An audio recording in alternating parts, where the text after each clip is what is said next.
looking at this Good Morning America interview with Robin Roberts. I think I've seen parts of this, but not the full thing. So I just want to kind of be a little bit more thorough and watch it. This is coming from the Ramsey Case channel who posted it. So here we go. Now to an inspiring new book from John Ramsey. He is the father of JonBenét Ramsey. Little girl's murder sparked a media firestorm that almost consumed the lives of everyone who loved her. He writes about it all in his new book. It's called The Other Side of Suffering. We're going to talk to John in just a moment, but first, here's ABC's Juju Chang. It's JonBenét Ramsey as you've never seen her, a fresh-faced 6-year-old with her family, celebrating the holidays. But this is how the world saw her, highly coiffed, in full makeup, the tragic child beauty queen. It's not the way her dad remembers her. I see her in shorts and T-shirt and hair kind of scruffy and just kind of a kid. It was Christmas time 1996. JonBenét's family finds a horrifying ransom note threatening to kill her. But soon, John makes a shocking discovery in the family's basement. When I found her, it was a rush of relief. And then, of course, within moments, I realized that she probably was dead. But she was back in my arms. That part is confusing to me every time he says that, because he said within moments, I knew she was dead. If in moments I knew she was dead, why would you walk up the stairs with her and then lay her down in front of Linda Arndt, and then Linda Arndt had to confirm to you that she's dead? Within moments, you knew. So you already knew the answer.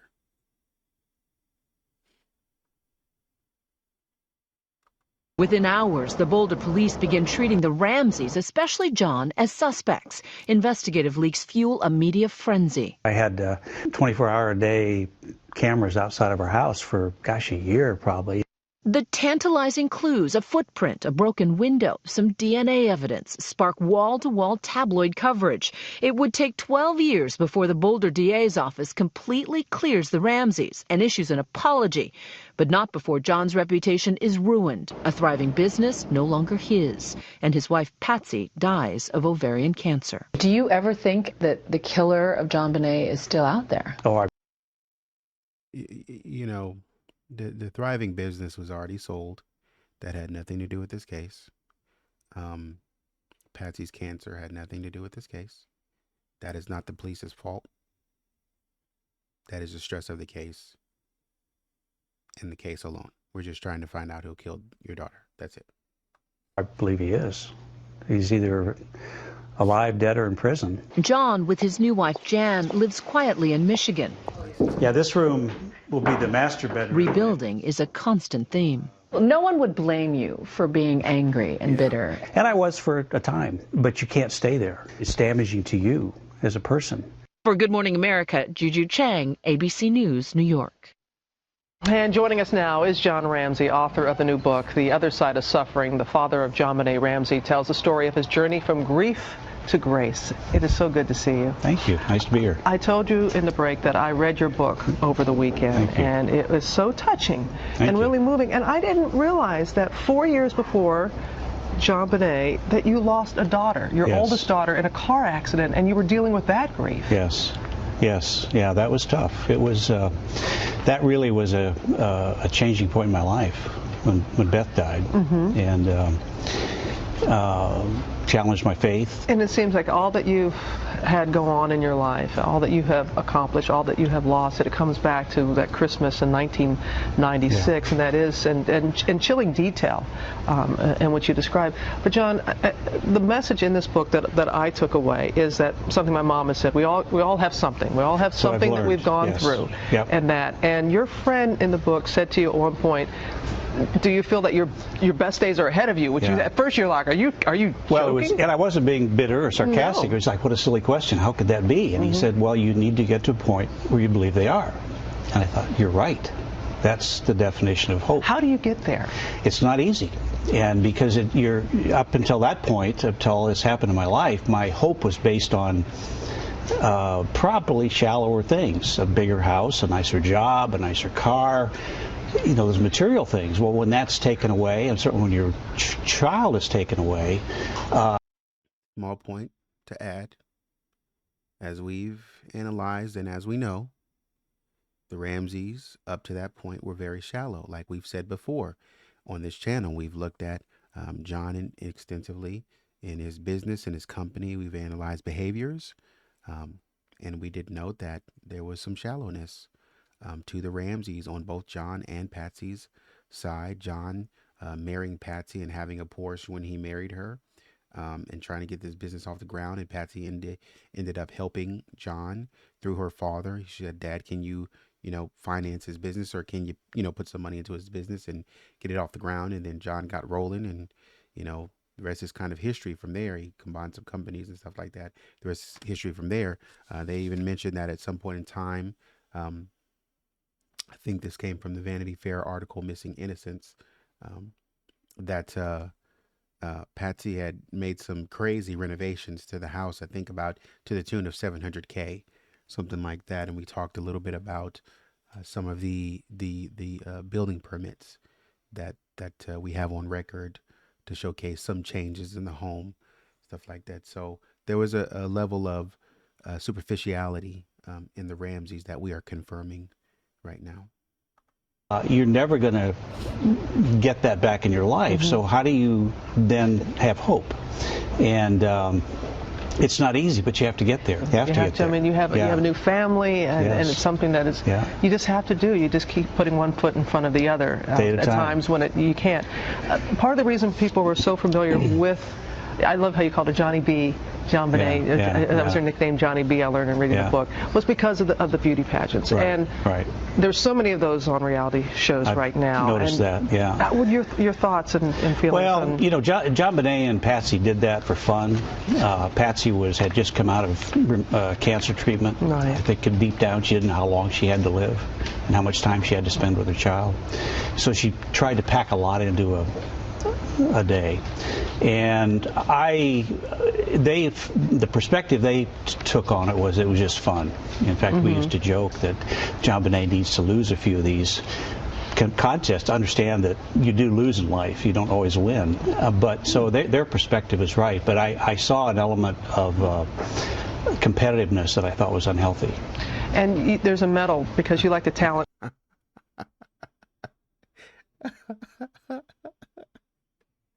I didn't hear that right.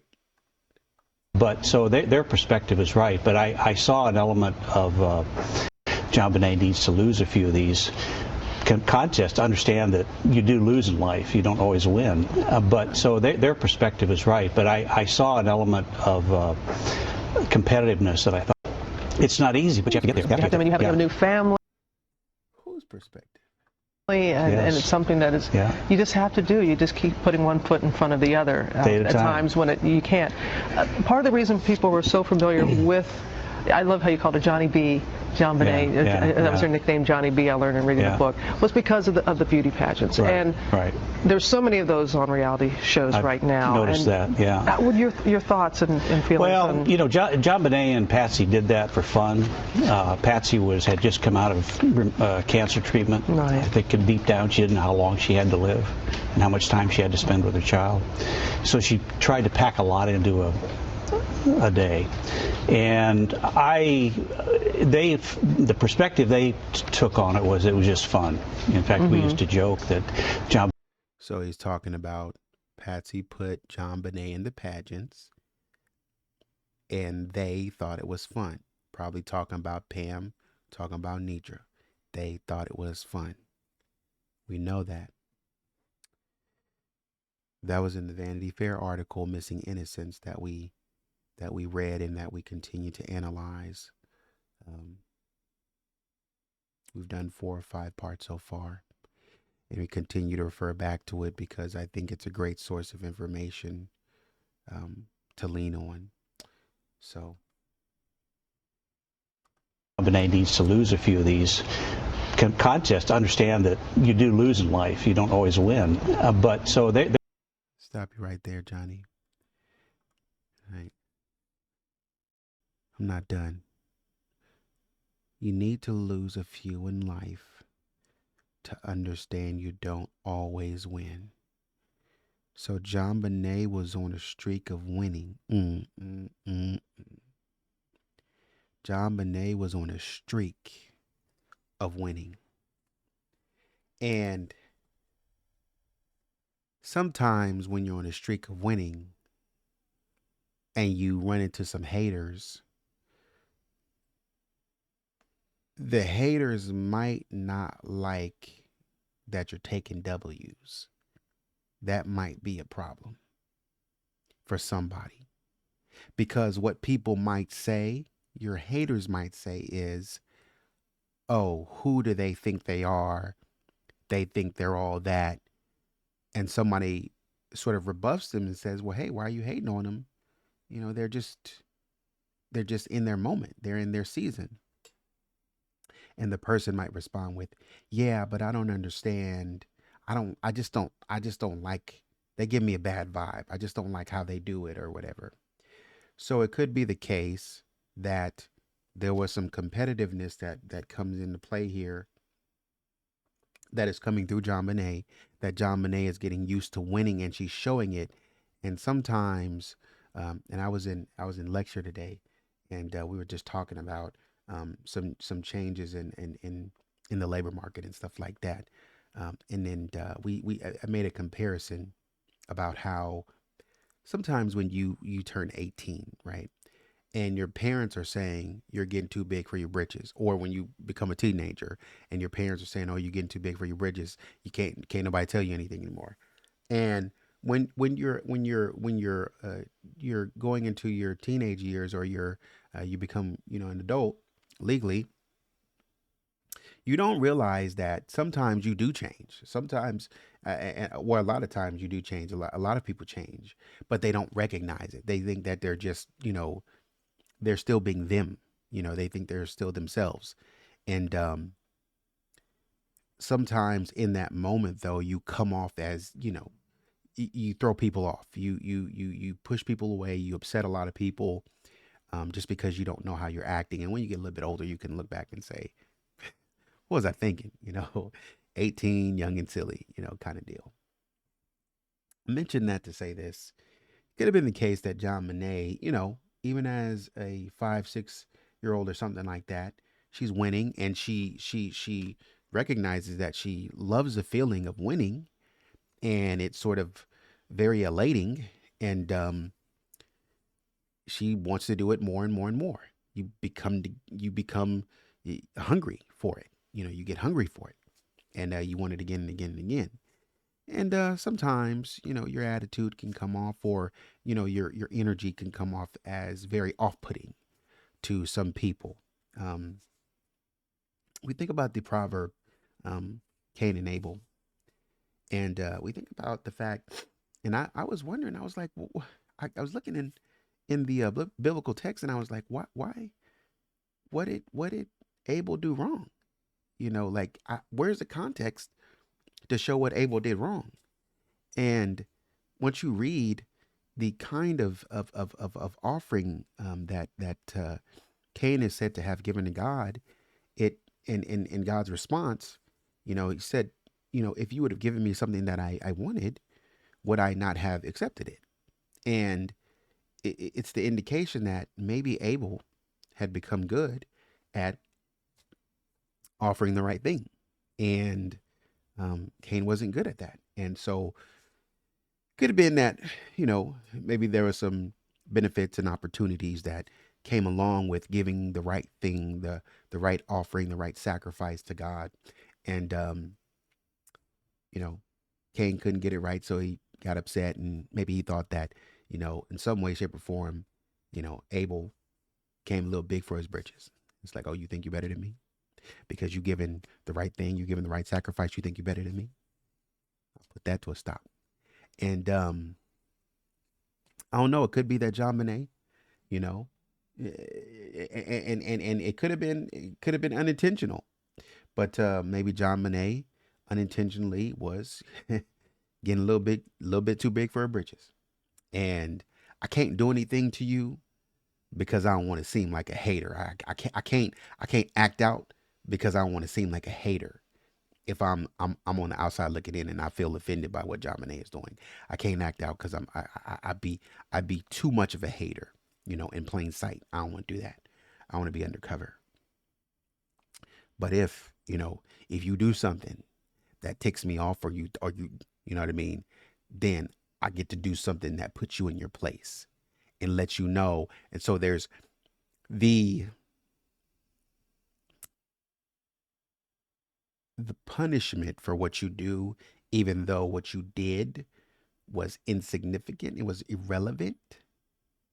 The punishment or the response is much harsher because, again, we might be dealing with something that's incidental, having no relation to what's currently happening.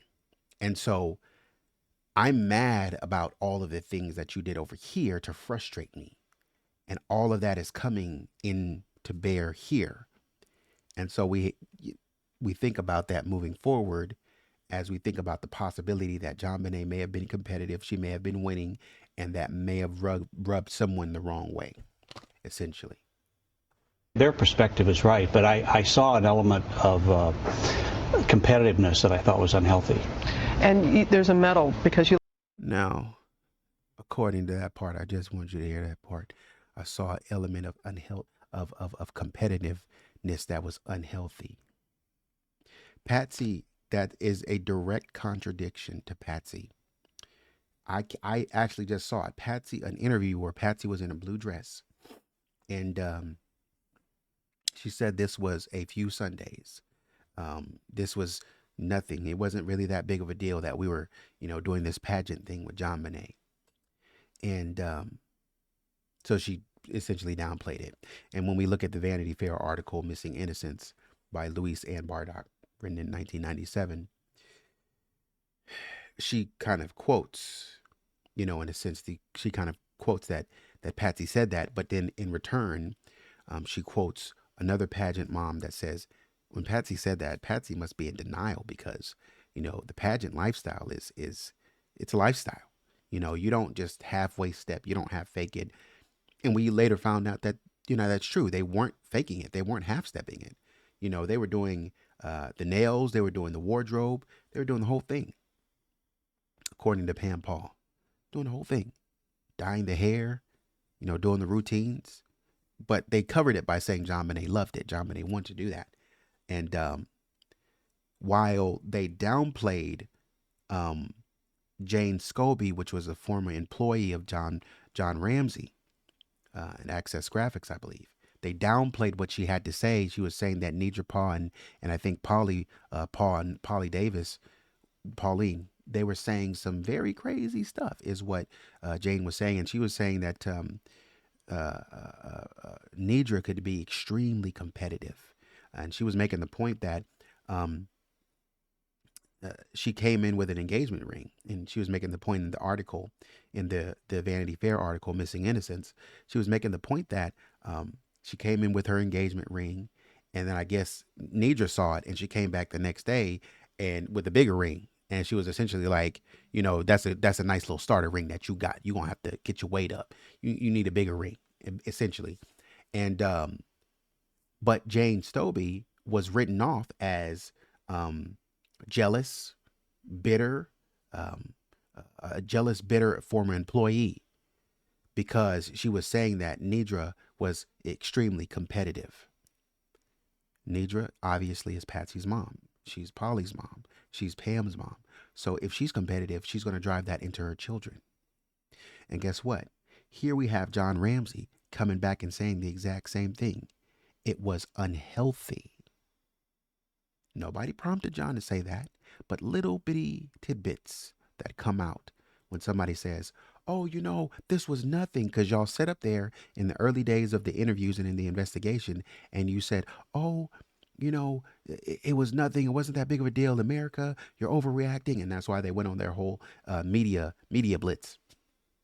You guys are overreacting and all such as that. But now you're admitting 12 years later or more, 12 more years later, that it actually was something that was unhealthy. And if this was unhealthy, if you were pushing JonBenét in a very unhealthy way, then it could be that you were pushing her past her limits to where she actually was tired, to actually where she actually felt, Mom, I really don't want to do this. I like, entertaining my friends, but I don't want to do this. That makes that scenario or situation even more plausible. Because if you're so competitive that, and they said, the talk on the circuit, according to the article, Vanity Fair article, was this one's going all the way. And JonBenét may not have wanted to go all the way at that time. She didn't know how to say no, but at that time, I guess you could.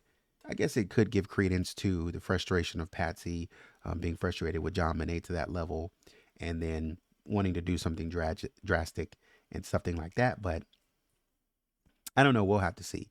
But I just thought that tidbit was very interesting, that John is admitting that it's unhealthy, and it's, again, giving credence to the Vanity Fair article, Missing Innocents, that reported a lot of this stuff, is why I continue to bring it up as a good source of information.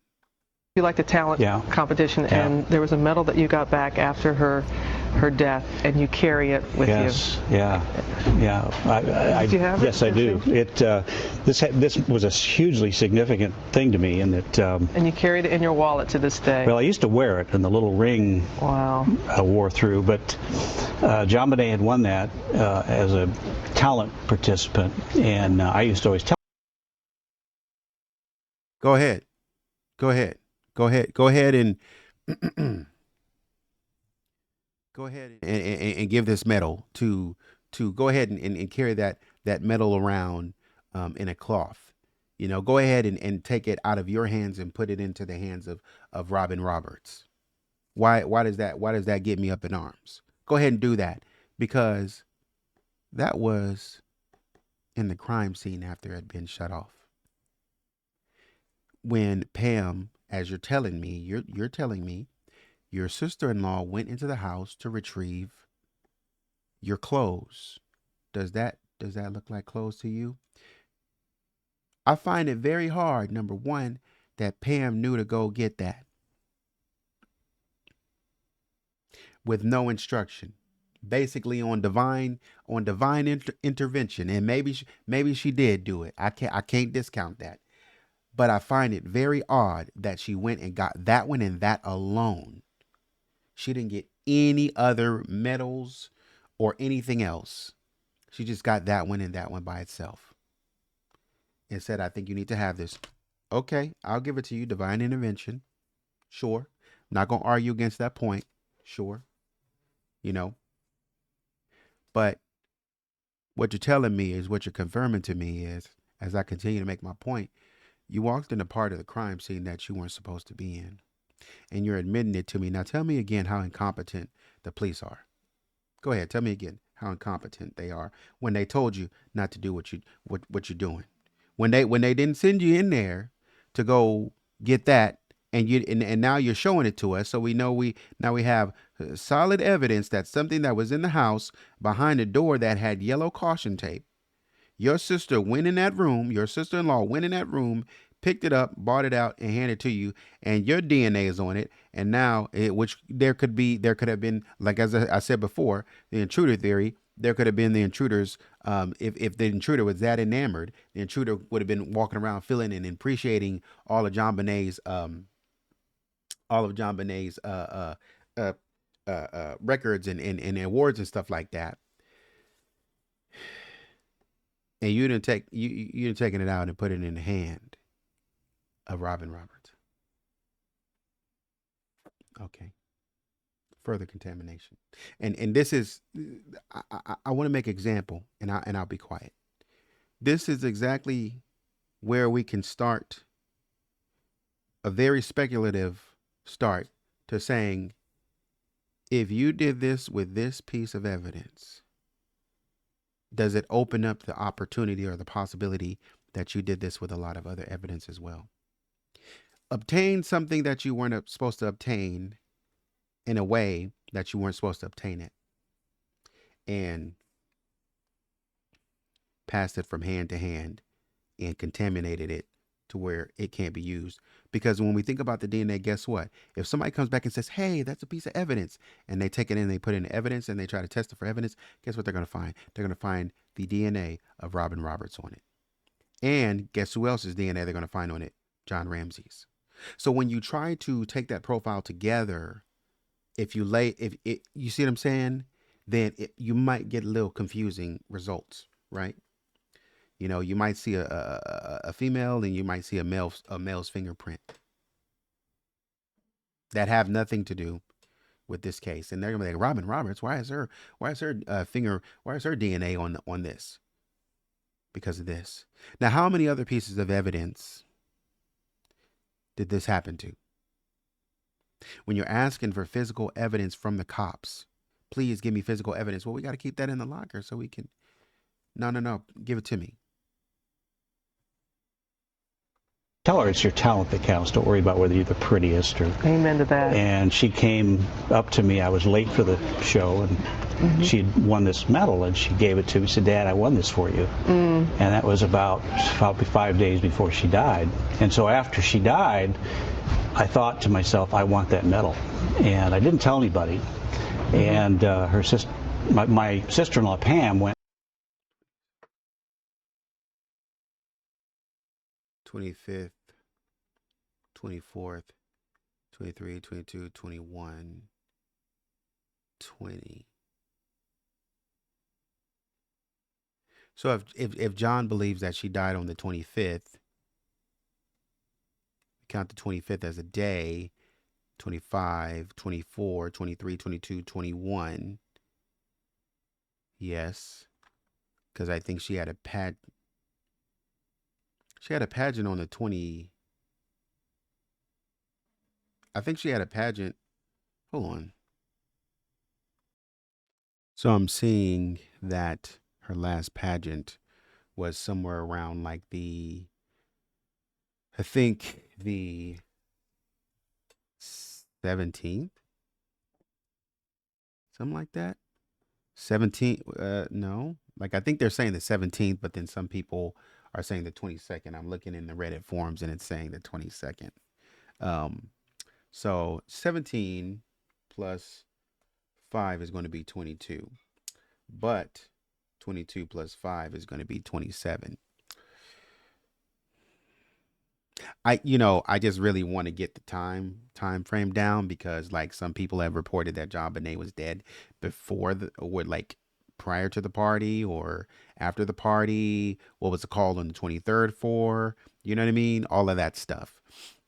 So if her last pageant was on the 17th, and she had given that to you 5 days prior, and she died on the 22nd, then that might give credence to what people are saying about that 23rd phone call from your house, to where, there was a mysterious hang up and then people didn't even want to open the door. They just kind of spoke from behind the door.